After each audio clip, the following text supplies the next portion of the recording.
Hello dear students, today we are going to take up the topic electrostatic potential due to a point charge. In order to understand this, we are considering a system of two charges plus Q and plus Q naught. We consider that initially our charge plus Q naught is placed at infinity. Now let us try to find electric potential at point P due to the charge plus Q. So here we begin with our derivation. Let us consider a single point charge plus Q placed at point O, where OP is given by the distance R. So let us write down the first distance. OP is equal to R. Now electrostatic potential at P is the amount of work done in carrying a unit positive charge from infinity to P. Consider a point A as shown in the figure where OA is equal to X. So we have a second distance, OA equal to X. Now dear students, we know from Coulomb's law that when we bring Q naught and Q closer to each other, they will exert a repulsive force. We experience a repulsive force. Why? Because both the charges are like charges and we know that like charges repel. Hence, the force exerted by Q on Q naught would be given by F, which will be directed away in the direction of OA, so that plus Q naught charge gets repelled away by plus Q. Now, if we try to define this Coulomb force of repulsion F mathematically, it will be electrostatic force on unit positive charge at point A due to charge plus Q would be F equal to the constant multiplied by the magnitudes of the two charges Q and Q naught divided by the square of distance between them, X square, and this force is directed along OA produced.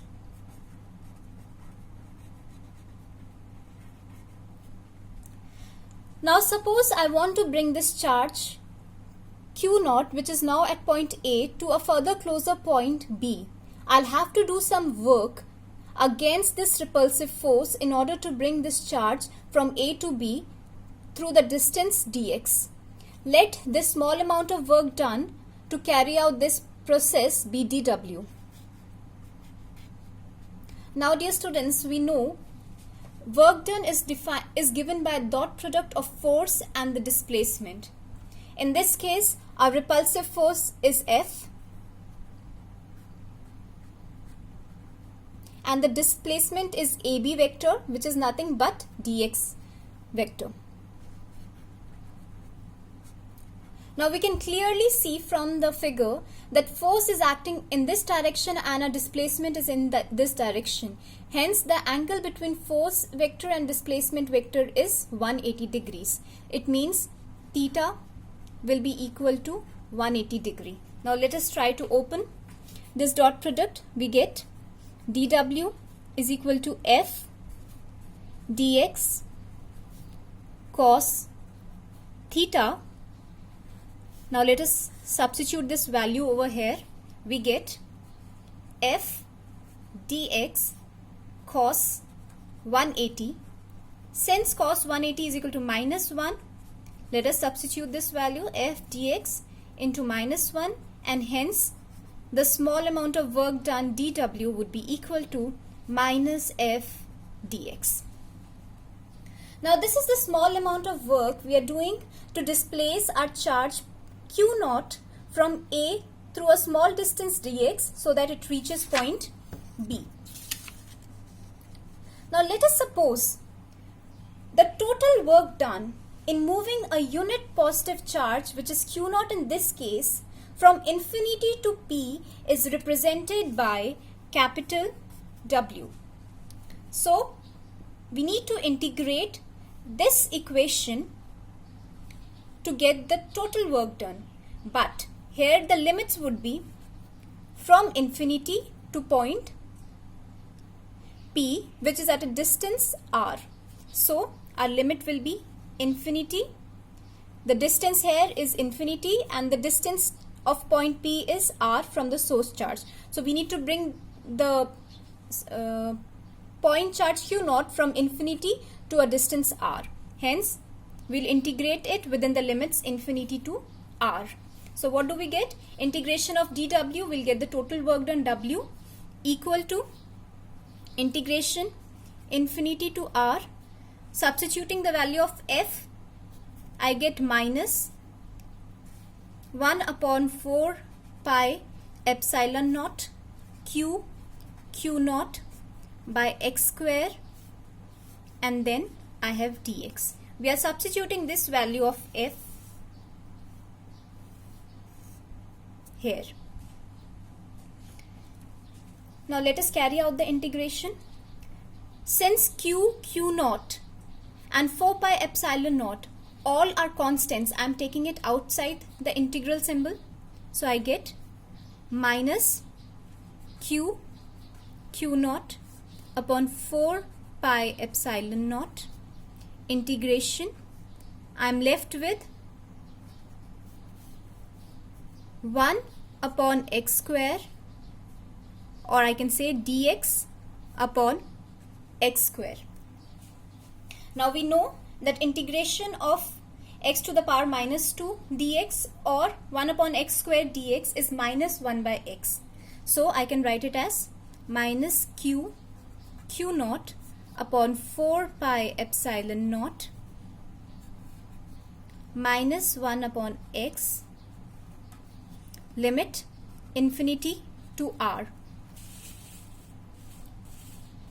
First of all, substituting the upper limit, I get minus Q naught upon 4 pi epsilon naught minus 1 upon r, then putting a minus sign and substituting the lower limit. In minus 1 by x, I get minus 1 upon infinity. We know 1 upon infinity is 0. So the second term, it turns out to be 0, and I am left with minus Q naught upon 4 pi epsilon naught in bracket minus 1 upon r minus 1 upon infinity is 0, so I get 0, and hence we have minus Q naught upon 4 pi epsilon naught into minus 1 by r. Now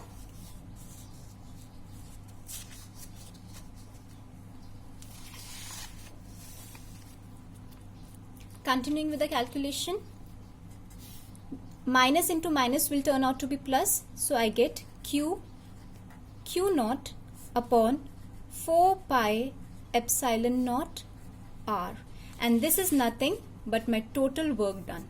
So my total work done is equal to Q naught upon 4 pi epsilon naught r. Now my dear students, this equation also gives me the definition of another term, which is electrostatic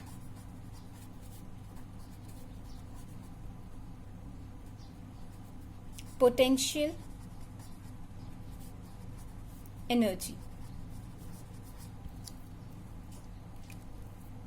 Hence, this work done for this 2-point charge system is stored as electrostatic potential energy for the system.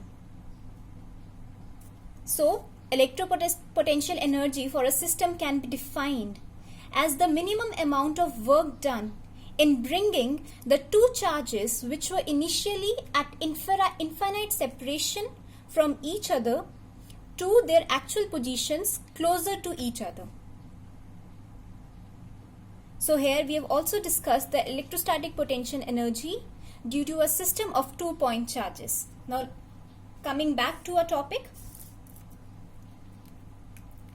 So we have found the total work done to bring the point charge from infinity to a point P.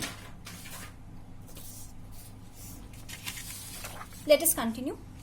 By definition, we know that potential at point P is nothing but work done per unit positive test charge.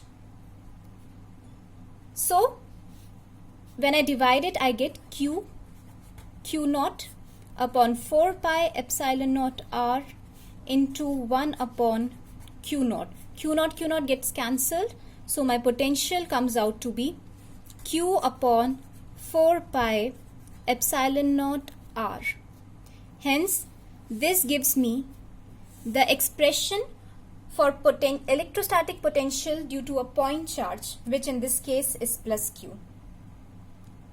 Now guys, let us quickly understand some points. When Q is positive, when this point charge is positive, electrostatic potential will be positive at all points. However, when Q is negative, our electrostatic potential is negative.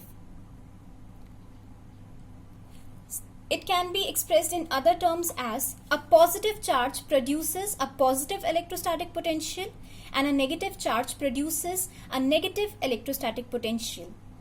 Now let us consider and try to find out what will be the potential of a charge which is placed at infinity, or electrostatic potential of a charge at infinity. When the charge is at infinity, our distance r will turn out to be infinity. So, when we substitute in this value inside, we get V is equal to Q upon 4 pi epsilon naught R into infinity, and we know 1 upon infinity is 0, so the potential turns out to be 0. Hence, we come to a very important point to be noted, which can be asked in your MCQs, that electrostatic potential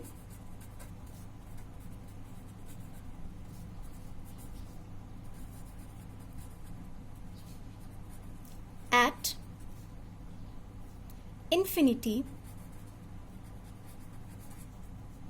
is 0. So this was all about electrostatic potential due to a single charge. I hope you've understood the video and it turns out to be fruitful to you. Thank you.